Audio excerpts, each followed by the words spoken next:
இறைவன் தூதாக வந்தீர், இதமான போதும் தந்தீர், உரைகள் எல்லாம் களைந்தீர், குன்றாமல் சேவை செய்தீர், மறை போற்றும் ஞான சுடரே மன்னர் ரசூலுல்லாவே.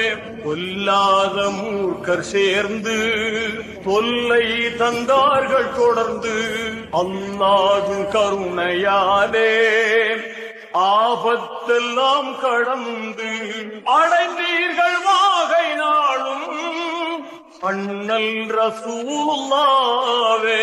மக்காவில் வாழ்ந்த அன்று மகத்தான தொல்லை கண்டீர், கக்கோராம் பக்கரோடு தன்மை மதீனா சென்றீர், முக்காலம் வாழ்ந்த நபியே முதன்மை ரசூல்